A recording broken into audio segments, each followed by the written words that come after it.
मराठा सरदार भोसल्यांचं कर्तबगार घराणं. आपल्याला कल्पना असेलच, संतांनी लोकांच्या मनामध्ये भक्तिभाव निर्माण केला. तर शूर मराठा सरदारांनी या महाराष्ट्रामध्ये शौर्याची परंपरा निर्माण केली. तो काळ मोठा धामधुमीचा होता. विजापूरचा आदिलशाह, अहमदनगरचा निजामशाह या सुलतानांमध्ये महाराष्ट्रामध्ये नेहमी लढाया होत असत. लढाईसाठी त्यांना फौज लागे आणि या कामी ते मराठा सरदारांचा उपयोग करून घ्यायचे. मराठे काटक आणि शूर होते. ते धाडसी होते, स्वामीनिष्ठ होते. मोठमोठे पराक्रम गाजवण्यात त्यांना मोठा अभिमान वाटायचा. हातामध्ये भाला, कमरेला तलवार असे हे धाडसी जवान घोड्यावर मांड घालून सरदारांच्या फौजेमध्ये दाखल होत. मराठे सरदार फौजबंद असत. कोणताही फौजबंद मराठा सरदार सुलतानाकडे गेला की सुलतान त्याला आपल्याकडे चाकरीला ठेवी, त्याला सरदारकी देई, कधी कधी जहागीर सुद्धा देई. जहागीर मिळालेले हे सरदार स्वतःला आपल्या जहागीरचे राजे समजत. विजापूर व अहमदनगर येथील सुलतानाच्या पदरी अनेक मोठमोठे सरदार होते. त्यात सिंदखेडचे जाधव, फलटणचे निंबाळकर, मुधोळचे घोरपडे, जावळीचे मोरे, वेरूळचे भोसले हे प्रमुख होते. सिंदखेडचे जाधव हे जहागीरच्या यादवांचे वंशज. शिवरायांच्या मातोश्री जिजाबाई या सिंदखेडच्या लखोजी जाधवांच्या कन्या होत.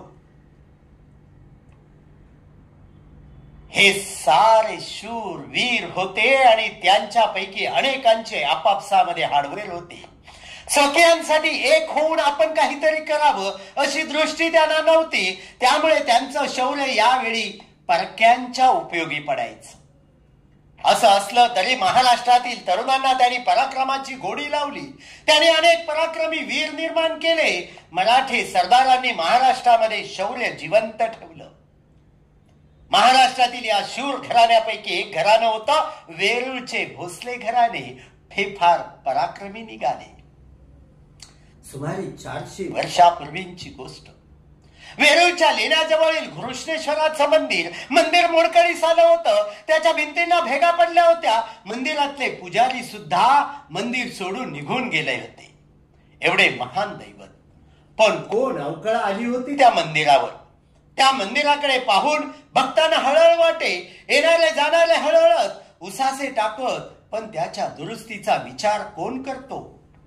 त्या पडक्या मंदिरामध्ये एक शिवभक्त नित्य नेमाने येत असे. शिवाच्या पिंडीवर बेलफूल वाहत असे. हात जोडून आपल्या मनातले श्री शिवाला सांगत असे. एक दिवस त्याने गडी माणसं आणली. मंदिराच्या पडक्या भिंती नीट केल्या. मंदिराची सारी व्यवस्था केली आणि घृष्णेश्वराचा जीर्णोद्धार केला. मंदिराच्या आत बाहेर सगळीकडे दिवे लावले. घृष्णेश्वराचे गेलेले वैभव पुन्हा परत मिळाले. हे कोणी केलं? कोण होते हे शिवभक्त? ते होते मालोजी राजे भोसले. वेरूळ गावचे पाटील मालोजी राजे भोसले शिवभक्त होते. विठोजी राजे त्यांचे धाकटे भाऊ. वेरूळच्या बाबाजी राजे भोसल्यांची ही 2 मुलं. वेरूळ गावची पाटीलकी बाबाजी राजे भोसल्यांकडे होती. मालोजी राजे आणि विठोजी राजे हे मोठे कर्तबगार होते. ते शूर होते. आणि त्यांच्या पदरी पुष्कळ हत्यारबंद मराठे होते. तो काळ अत्यंत धामधुमीचा होता. निजामशाहीवर उत्तरेतील मुघल बादशाहाने स्वारी केली. त्यावेळी दौलताबाद ही निजामशहाची राजधानी होती. तेथे मलिक अंबर नावाचा वजीर होता. तो मोठा कर्तबगार व हुशार होता. त्याने दौलताबाद जवळ वेरूळच्या भोसले बंधूंची कर्तबगारी पाहिली. त्याने निजामशहाजवळ त्यांच्या कर्तबगारीची वाखाणणी केली. निजामशहाने मालोजीरावांना पुणे व सुपे परगण्याची जहागीर दिली. भोसल्यांच्या घरी वैभव आलं. उमाबाई ही मुला मालोजी राजांची पत्नी. ती फलटणच्या नाईक निंबाळकर घराण्यातली होती. या उभयतांना 2 मुलगे होते. एकाचे नाव शहाजी आणि दुसऱ्याचे नाव शरीफ. शहाजी 5 वर्षाचा असतानाच मालोजी राजे इंदापूरच्या लढाईमध्ये मारले गेले. विठोजी राजांनी आपल्या पुतण्याचा आणि जहागीरचा सांभाळ केला. पुढे त्यांनी शहाजी राजांसाठी लखुजी राव जाधवांच्या मुलीला मागणी घातली. जाधवांची लेक जिजाबाई मोठी सुलक्षणी होती. जिजाबाईसाठी विठोजी राजांनी घातलेली मागणी लखुजी रावांनी स्वीकारली. लखुजीराव म्हणजे निजामशाहीतील एक शूर व पराक्रमी सरदार होते. ते मोठा फौजफाटा बाळगून होते.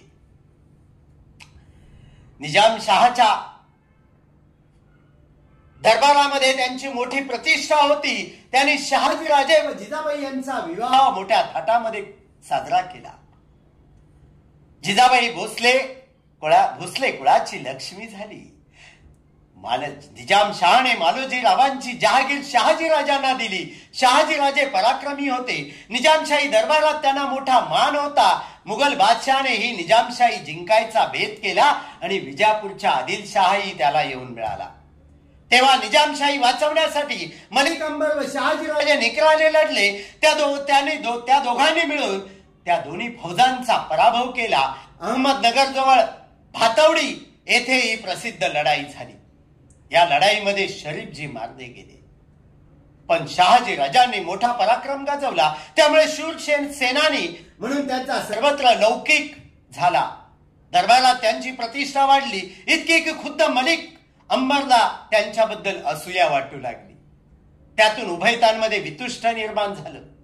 शहाजीराजांनी निजामशाही सोडली आणि ते विजापूरच्या आदिलशहाला जाऊन मिळाले. आदिलशहाने त्यांना सरलष्कर हा किताब देऊन त्यांचा सन्मान केला.